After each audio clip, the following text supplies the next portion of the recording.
좋아요와 구독하기, 알림 설정은 사랑입니다.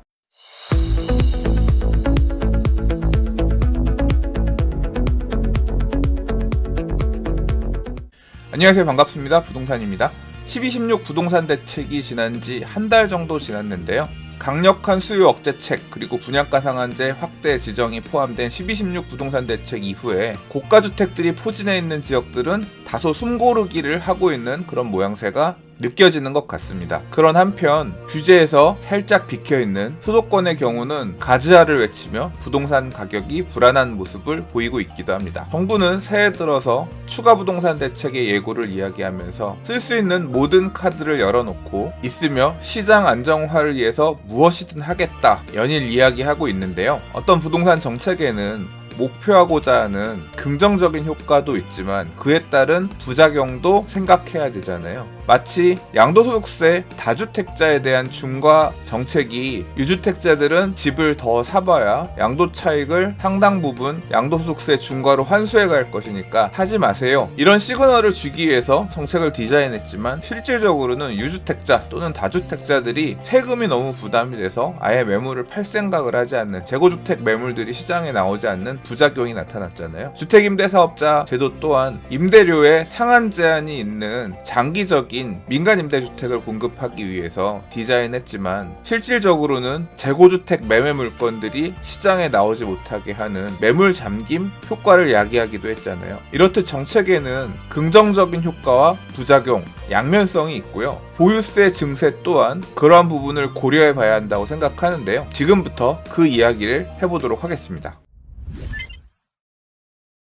보유세 증세와 관련된 여러 가지 표현들을 보면 보유세를 높인다라는 표현 대신에 보유세를 현실화한다는 표현을 자꾸 쓰는데요. 표현을 자꾸 순화해서 조금 거부감을 줄이게끔 하려고 하는 그런 목적이 있지 않나 싶어요. 저는 그냥 높인다가 맞는 표현이라고 생각합니다. 아무튼 보유세를 높여서 부동산 가격을 안정화해야 된다는 이야기가 아주 당연하게 나오고 있는데요. 이러한 정책이 부동산 가격을 낮추는 효과는 어느 정도 일시적으로 줄 수 있어도 결과적으로는 주거비용을 높이는 그런 부작용을 가져올 것이라 생각합니다. 일단 1주택자 사례 한번 생각해보죠. 지금 공시가격 현실화 얘기하고 있는데 이 얘기는 시가에 준해서 보유세 과세의 표준이 되는 주택의 공시가격을 높이자는 얘기잖아요. 그게 현실화죠. 1주택자 재산세, 만약에 주택이 고가주택이라고 하면 종합부동산세까지 보유세 세부담이 늘어나죠. 그 집에 거주해야 한다고 하면 이사 못 가니까 결국은 매년 내야 되는 재산세 또는 종합부동산세까지 그 집에 거주하기 위해서 부담해야 되는 주거비용 늘어난다고 할 수 있습니다.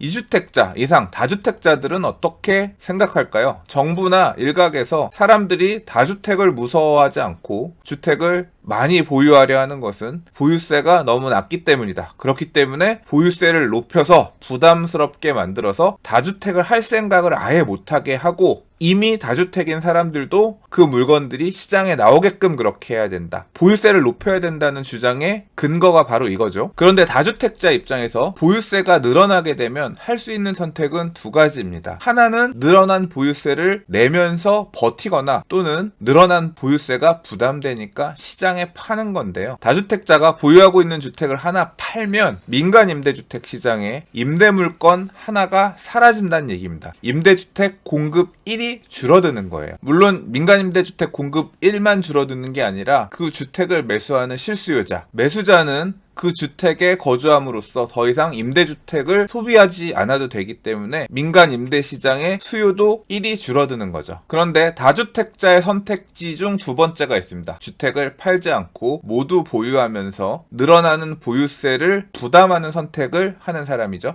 여러분이 임대인이시라면 어떤 선택을 하시겠어요? 늘어나는 보유세 혼자 먹고 죽나요? 그렇지 않죠? 할 수 있다면 늘어난 조세 비용을 임대료에 녹여서 전세보증금을 많이 받는다고 하거나 월세를 높이거나 해서 세입자에게 조세 부담을 비용 전가하려고 하겠죠. 어떤 형태로든 세입자는 임대료를 더 내야 할 것이고요. 이는 곧 임차인의 주거 비용이 증가한다는 이야기가 됩니다. 결과적으로 보면 1주택자, 다주택자, 그리고 임차인까지 전체적으로 주거 비용이 늘어나는 것은 어쩔 수가 없을 것 같다고 생각이 됩니다. 그럼 이 판에서 가장 승자는 누굴까요? 일단 정부죠. 왜냐하면 전체적으로 높은 보유세를 안정적으로 지속적으로 계속 거둘 수 있으니까요. 활용할 수 있는 돈이 늘었습니다. 늘어난 보유세를 어떻게 쓰면 될까요? 정부는 늘어난 이 보유세를 저소득층에 임대료 보조를 해준다든가 저소득층을 위한 임대주택을 공급하는데 사용할 수 있겠죠. 정부나 서울시가 이야기하는 보유세 증세가 목표하는 지향점이 아마 이것이 아닐까 싶긴 한데요. 앞서 민간 임대주택 시장의 수요 공급 이야기를 했었어요. 결국 민간 임대 시장에서 공급은 다주택자들이 내는 것이고 다주택자들이 늘어난 보유세를 임대료에 전가하게 되면 세입자들은 선택지가 없기 때문에 더 높은 임대료를 내야 되고 그로 인해서 주거 비용이 증가할 것이다. 이렇게 말씀을 드렸는데요. 늘어난 보유세를 가지고 정부, 공공이 임대주택을 늘려갈 수 있다면 민간 임대주택의 공급은 늘어나지 않지만 공공임대주택의 공급은 늘어나면서 임차인들은 상대적으로 낮은 임대료에 공공임대주택을 선택할 수 있는 선택권이 쥐어지게 되는 거고요. 이렇게 되면 임대료 상승 압력이 줄어들겠죠. 그러나 현실을 보면 현재 정부가 서울시가 공급할 수 있는 공공임대주택의 수준은 한계가 있죠. 도심지 내에서는 주택을 지을 땅이 부족하고 그마저도 민간들이 가지고 있는 경우가 대부분이라서 서울시는 재개발 재건축을 할 때 억지로 소형 임대아파트를 끼워 넣게끔 하는 형태로 공공임대주택들을 확보하고 있잖아요. 즉 임대주택 시장도 고가의 임대료를 부담해야 되는 민간 임대주택 시장과 공공이 대체해줄 수 있는 저소득층, 배려계층을 위한 공공임대주택 등은 시장이 분리가 되어 있어서 따로 움직이기 때문에 서울시가 정부가 공공임대주택을 늘려나간다고 하더라도 상대적으로 고가의 민간 임대주택 시장 수요들, 강남이나 도심지 인기 지역에 전세, 월세를 구하는 세입자들은 보다 높아지는 주거 비용을 감수해야 하지 않을까 생각합니다. 자, 그럼 다시 문제의 처음으로 돌아가서요. 보유세를 엄청나게 부담스럽게 높이게 되면 그러면 부동산 가격은 안정화가 될까요? 어떤 분들은 1주택자에 대한 보유세는 별로 높이지 말고 다주택자에 대한 보유세를 엄청나게 높이게 되면 그럼 다주택자들이 못 버티고 물건을 팔 거니까 그렇게 해서 시장에 매물이 나오면 안정화가 될 것이다 이렇게 얘기하는 분도 계신데요. 보유세가 늘어난다고 하더라도 부동산 가격이 더 올라갈 것 같다고 생각이 되면 다주택 소유자들은 최대한 늘어난 보유세를 임차인에게 전가하면서 버티려고 할 것이고요. 그게 아니라 앞으로 부동산 시장이 좋지 않을 것 같다라고 생각하면 양도하는 방향을 택하겠죠. 저는 건국대학교 심교원 교수님께서 하신 말씀이 생각나는데요. 보유세를 높이면 부동산 가격이 안정화될 것이다 라고 사람들은 얘기하지만 그러면 보유세 실효세율이 높은 해외는 부동산 가격에 문제가 없느냐? 그렇지 않다. 미국도 보유세 세율이 높다라고 이야기하지만 부동산 가격 오르고 내리고 한다. 늘어난 보유세는 일시적으로 영향은 주지만 그 일시적 충격 이후에 시장은 다시 늘어난 보유세를 감안해서 오르고 내리고를 반복하면서 움직인다고 하셨거든요. 때문에 저는 정부나 서울시가 보유세를 높여야 된다, 보유세를 현실화해야 한다고 하는 이유가 저소득층의 주거 안전망을 갖추기 위해서 나머지 모두가 돈을 더 낼 생각을 해라, 그런 요구를 하고 있는 것으로 이해하지 않나 생각이 드네요.